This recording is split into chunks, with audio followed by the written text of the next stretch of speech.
It was the best of times, it was the worst of times. Call me Ishmael. To be or not to be, that is the question. Quoth the raven, nevermore.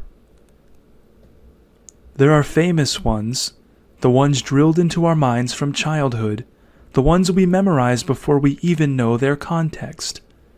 And then there are ones lesser known, but are ones no less.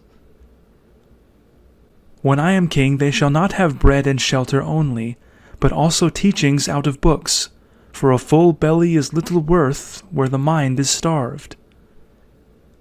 There is a wisdom of the head, and there is a wisdom of the heart. Not being heard is no reason for silence. I like that one. Something about words and their presence, the respect they command. It's an abstract force inside of the human identity that is vulnerable yet powerful. Since we are helpless without language, needing its service to merely exist alongside others, language then makes slaves of us all. Literature then becomes freedom, and whoever's voice is best understood by others is a voice that becomes the most valuable asset. The victory belongs not to the biggest man, nor the strongest man. The battle is not won by the man with the most money, nor he with the most weapons. It will not be won by the man most handsome or most popular. No, gentlemen, the victory goes to the man who lives in the bigger world. Thus Sandro Sebastian presents here a video from his publishing company, Boys Bleed. Let us delve into a lecture and decide whose voice we hear the most clearly.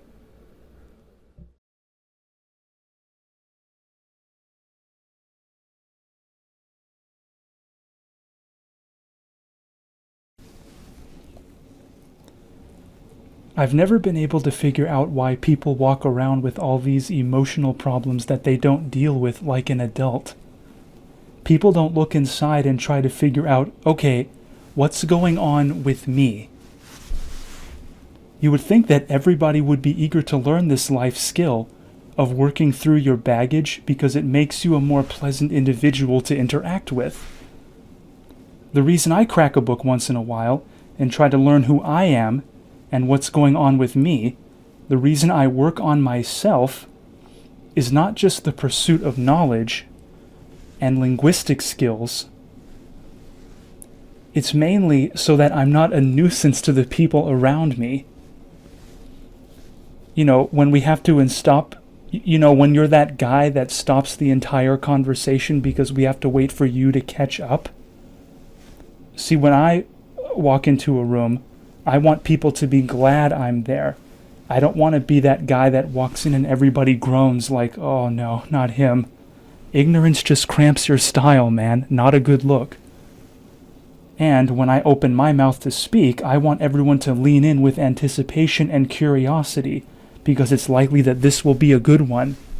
I don't want to be that guy that opens his mouth to speak and everyone has to brace themselves for impact. Like, oh boy, here it comes. What's he going to say now? You know what I'm saying. This is why I let someone else's voice do the talking inside of my head every once in a while.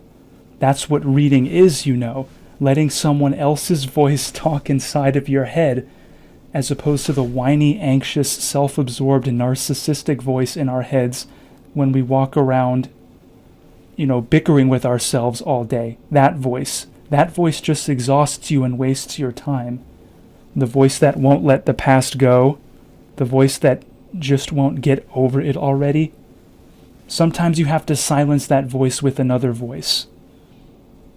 Getting to know what the world looks like inside of someone else's head, from someone else's perspective, puts my own life's context into perspective, reframing it, and ultimately makes me a more smooth communicator, and less likely to be the guy that makes everyone groan when he talks. And it helps me treat myself better, and not be so hard on myself, an important skill. Reading does make you a better listener.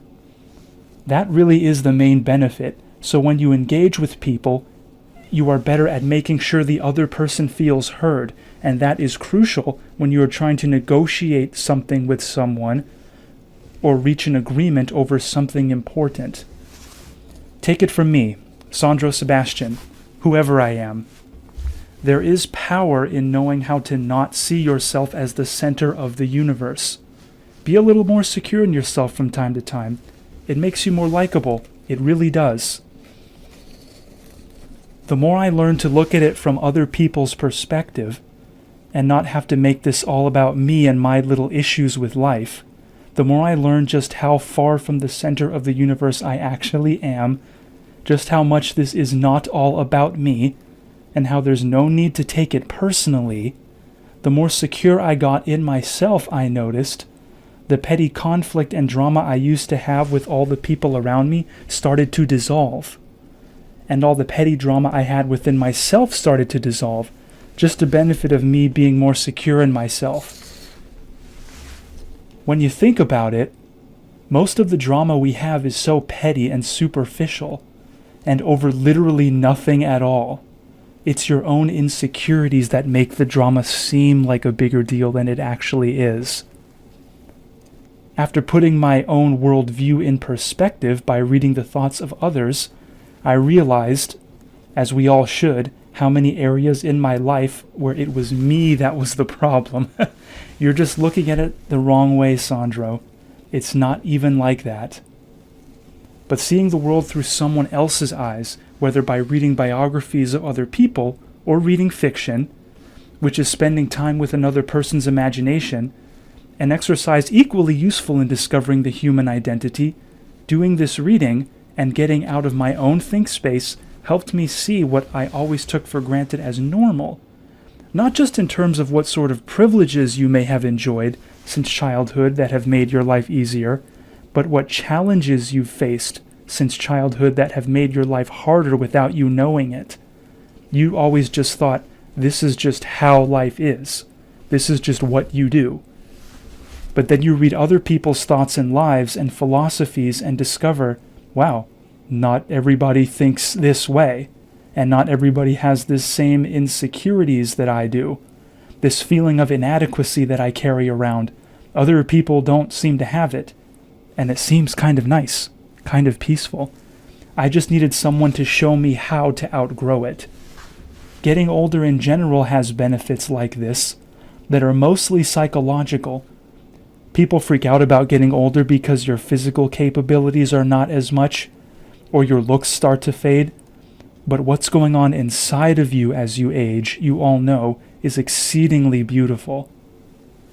You really do figure yourself out. You watch yourself be a person for multiple decades. There's no substitute for that. And you figure out why you are what you are, and see yourself deal with life challenges and overcome them. So the next challenge doesn't scare you as much. And if you are very young and listening to this, God bless you first of all, you won't know what I mean, but as you get older and more things in your life don't pan out the way you want, or you don't get what you want, or the people you trusted disappoint you, or turn out to be false, if you don't let it stunt your growth, if you don't let it mess with your head, if you look at it clearly, a beautiful thing happens, where you realize that you truly don't have to get what you want in order to be happy. It sounds like I'm making that up, but I really mean it. You can make it to a state of being where you are not a slave to your desires or satisfying your immediate impulses because you are secure enough in yourself now. As you get older, you stop being a baby about getting what you want because you discover that usually when you get what you want, it turns out to be overrated. The excitement was in the wanting of it more than the having of it. Okay, so the way the world works inside of my head isn't always going to line up with the way the world works out there in the real world. That actually explains a lot. Huh. And as far as people disappointing you, it's funny that when you're young and so insecure, you think everybody you meet has to be your best friend, because you are accustomed to an environment where everyone is legally required to look after you, or even spend time with you, like classmates or family members. But when you move out into the adult world as a new adult, you are still getting acclimated to adults who don't seem to care about you one way or the other, and you take it personally, like no one likes you. But that isn't the case at all. No. Getting older and more secure in yourself helps you realize that most of the people you meet in life are not going to be your best friend. But it's not because they hate you. It's more because that's not how human interaction works. The world is so big, and we all come from such different backgrounds.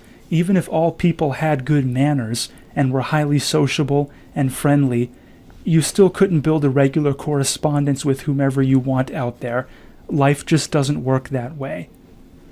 A lot of things have to come together in just the right way for any kind of companionship to sustain itself. It might be beyond the control of the two individual parties, but that doesn't mean you can't still help each other out in some way. People that are not your friends or family can be more useful in a lot of ways, you discover. And there could be people that really admire you and respect you and find you enchanting and mysterious, but due to their proximity to you and the politics of the situation, they never had a chance to build a bridge. And they didn't voice their feelings about you out loud because you were a stranger and it might have looked inappropriate. Doesn't mean the feelings weren't there. And anyway, think about how often it really is a good idea to tell someone exactly what you think of them, whether positive or negative. It's just something people don't normally do, and for good reason. I don't really want to know exactly what most people I meet think of me. It's none of my business. So if a friendship or acquaintance didn't go the way you wanted, you really need not take it personally. You may not have done anything wrong. It just wasn't meant to be. People's lives are very complex, and there's not always room for a random stranger. As I said, a lot of things have to come together in just the right way. Even with your family members, I find. There are parts of your adult lives that are just not going to line up schedule-wise, or just not fit together like puzzle pieces. It's really a challenge to keep certain people in the picture. There are logistics to everything, aren't there? Just giving my little sales pitch for what I do, the side of life that isn't math or science, not our biology or chemistry, the part of you that isn't just a molecule in a petri dish, like the evolution science people say. I mean, I'm sure your molecules are real, I can see them, but it doesn't stop there. What about the non-physical side of us? Where does that come from? The older you get better at answering that question. And now your real life can begin. It only gets more beautiful the less you have to make this all about you. Astoundingly beautiful. Some people just want to be 20 years old forever and never know how much of the beauty of life they are missing out on. Just try and stay as far away from those people as you can. They can't see how ridiculous they look. It's a shame that some people believe they can skate through life without having to upgrade their worldview consistently. Upgrading your worldview is something we all have to do. Admitting that you were wrong or inexperienced and made bad choices, join the club. That's what being human is. Why do you think Jesus forgives? Because he expects us to be perfect all the time? No. He forgives us for precisely the opposite reason. He forgives us because he knows we are going to mess up. You won't find another God who does that.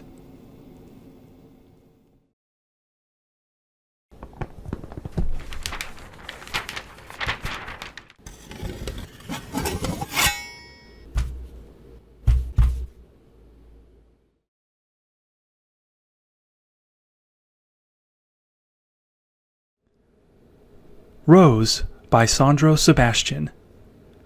Ted walked the boardwalk and felt that afternoon breeze the ocean blew across the sand, a gust coming through an area without trees, massaging him. Out on the beach, some rowdy kids kicked around a soccer ball. Ted walked in between the crowds of tourists, hearing them chat and buzz, always busy, always lively. Each time the sun rose on this beach, it felt like a brand new type of day. Even if you might say that can be said for all days, this beach, This breeze, with these particular tides coming in and out, Ted felt he had to have been feeling what invigorated the earth as God decided to raise the sun its first time at the beginning of it all. Feeling truly refreshed, he consistently arrived here to become awoken and illuminated from his own dull and void form.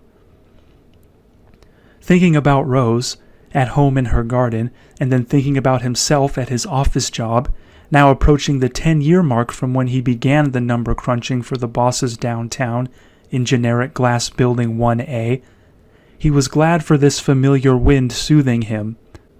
The weekend escape offset the day-to-day chills he'd begun feeling when Rose had to face the empty nest back home. Somehow this time felt even worse than when the kids moved to college those 7 or 8 years ago. Now self-sufficient and with their own steady employment, deeper silences pierced into the soul of the poor woman. For sure, this time the children were not coming back.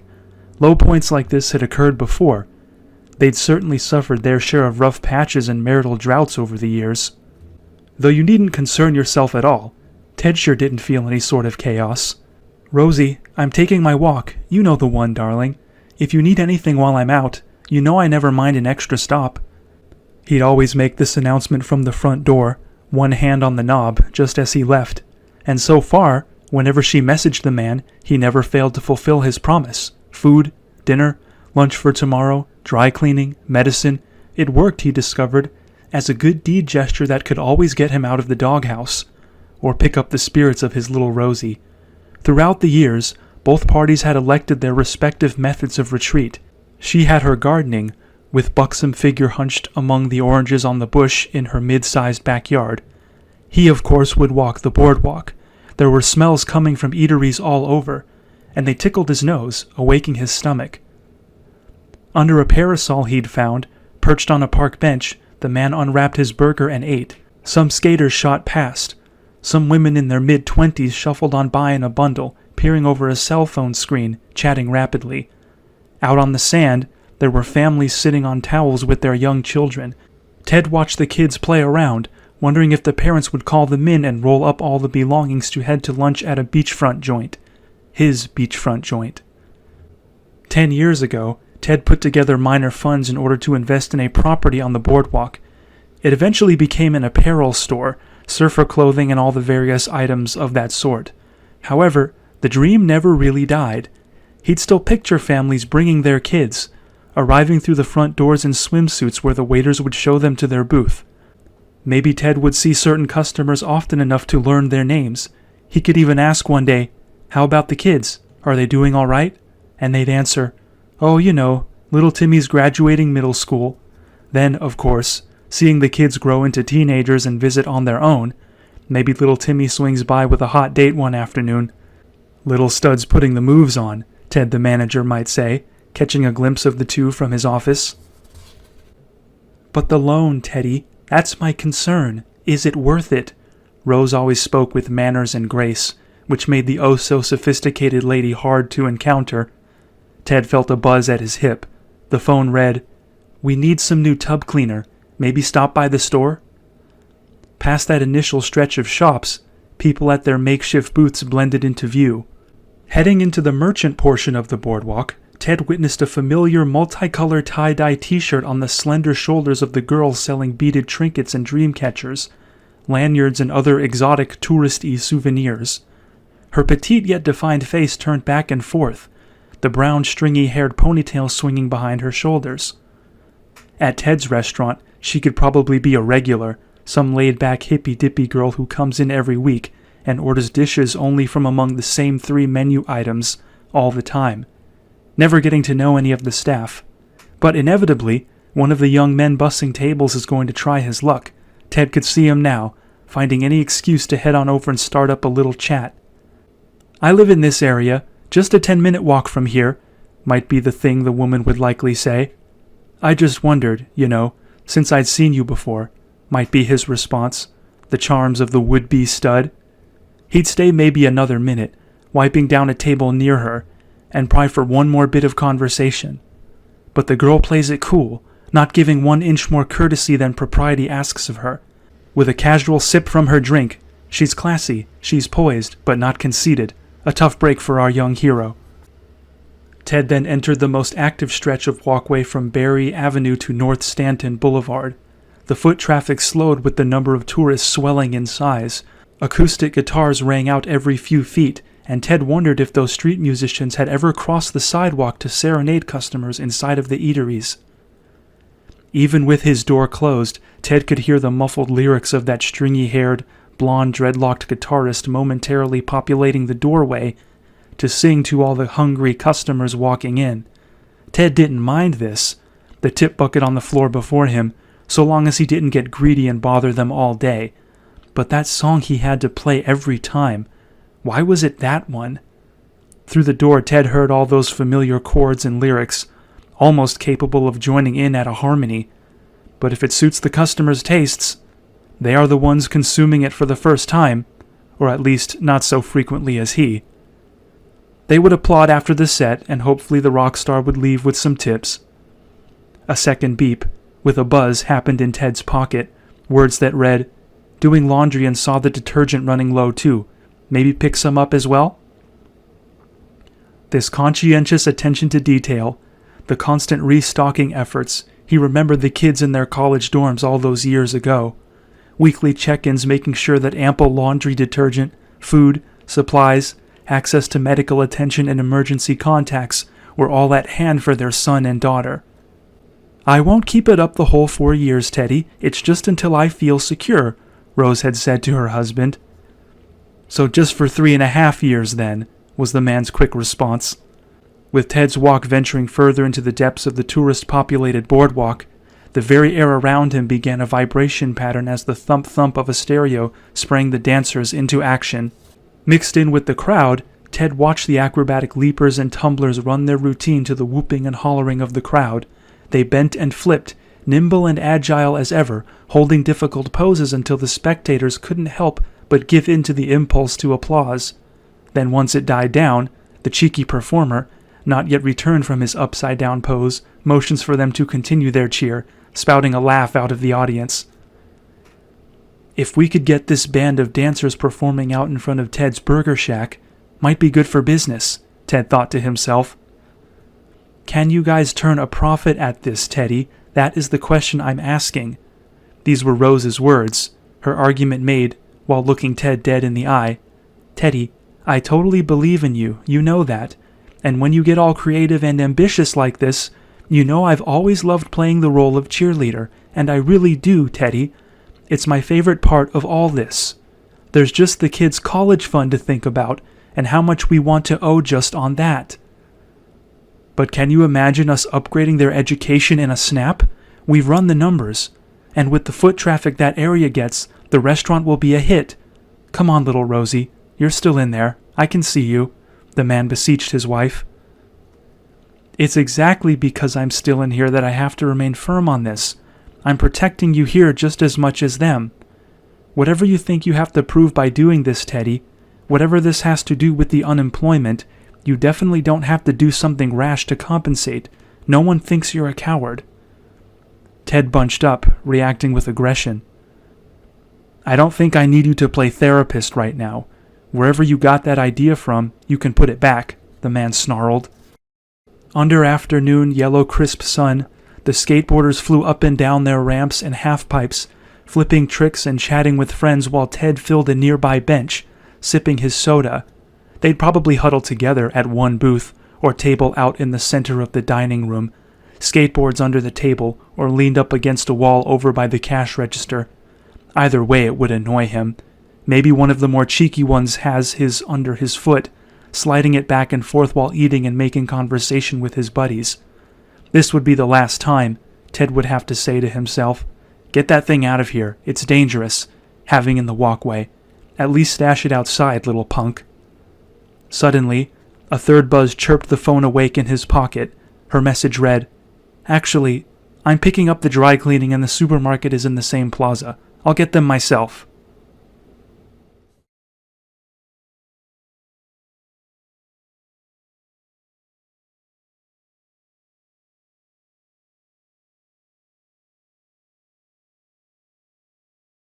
Boys Bleed is a fantasy adventure short novel written and illustrated by Sandro Sebastian. It's about 30-something pages only, magazine thickness with illustrations laced in with text. The story is centered around an adolescent boy that has some trouble with a local street gang from a rival school, and trouble with the gang at his own school. In this community where role models are scarce, the young man has a chance encounter with a spirit from the past. Bottled up in an antique urn owned by the boy's foster mother, an ancient warrior enters into the kid's system and they begin to sync up internally. The boy sees the warrior's memories and begins to gain his physical abilities as well. All of a sudden, the young man's struggle against the neighborhood street toughs is not so bleak. They spend time outside in meditative trances, learning from each other. What follows is an account of what another kid witnessed when happening upon our hero one afternoon.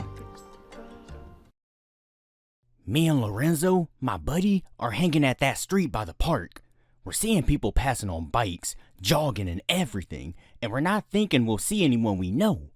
But we see this kid that looks familiar. At least, I thought I seen him walking around here before. Me and Lorenzo saw him sitting there all cross-legged and meditating like some Buddhist monk. We cracked up a little. We were hanging at this park over there, north of Marin Street. The Caden High School kids go there and chill. At Caden High, we're always hearing about fights and rivalries between us and Junsi High. Lorenzo and me never took sides officially, I guess, but when you're a student at Caden, you stick up for the rep. It's just how it goes. But this kid we saw, sitting on the grass, all still and stiff like some statue, I think it was him. They said some kid whooped the ass of the Caden High gang leader. They're called the Leather Knuckles, and the leader, Westerner, is this kid that no one messes with. Don't know what makes Grass Meditation Boy over here so sure of himself. Maybe he's loyal to some Junsi High gang now. Must be crazy. He's gotta know what happens when you do that at Caden. Sitting about 20 feet away on the grass, the guy didn't see us, or hear what we were saying, but I was saying, "Hey, that's that one kid." And Lorenzo says, "Who? Him? Do we know him?" I said, "Nah, we don't, but he's the kid that beat up Wesner." "I heard about that," Lorenzo said. "Somebody said he took the Leather Knuckles leader down to the pavement in like 2 seconds. Swung like lightning. Wonder if it's true." So I'm all, let's see if he's as bad as they say. And I suddenly eye some fist-sized concrete chunk in a pile. It's a little sidewalk construction zone with no one around but orange cones. I reach out and pick up the fist-sized rock. "Can you get his head?" "That'll wake him up," Lorenzo said. So then I arc my arm 1 time, 2 times, judge the distance, and heave this overhead lob. The rock flies in a perfect arc with that unsuspected Nancy still sitting perfectly still, his back facing us. He ain't moving while the projectile barrels down toward him. Damn fool won't even see it coming. Lorenzo and I are silent and still. Rock gets closer, about to knock him one. Then, I don't know what the hell I saw for sure that day, but almost like a praying mantis strike. The kid who just moments before wasn't twitching a muscle while he was in that meditation mode or whatever, jerks his head sideways and the rock in full downward trajectory sails clean past his head. And listen here, not only did the guy dodge the rock like he saw it coming from behind, but extended his right hand and caught the thing before it hit the ground just in front of him. Bare hand. No pain. No flinch. Lorenzo and me are freaking out here. "The hell he just do?" Lorenzo said. "This freak got eyes in the back of his head or something," I say. And after that, with us frozen still, the kid turns to us and stares. He's still maybe 20 feet away and stands, gaze on us unbroken. We're not sure whether he's coming over or not. His face looked serious. But after maybe a 5-second stare down, he actually smiles. We are confused. He turns away from us and pulls his arm back, rock in hand, and launches that sucker across the pond in the park. Now, I'm not lying when I say it launched like a damn torpedo and skipped over the lake's far side and straight up lodged into a tree trunk. We heard the sound all the way from where we were. Bam! And that tree was hurting. We looked at the tree with the rock now permanently part of its trunk and looked back at the kid who we heard beat up Wesner. He's looking at his new handiwork from across the lake, splintered tree trunk, then rotates toward us and gives this friendly wave. We took off and never went back there.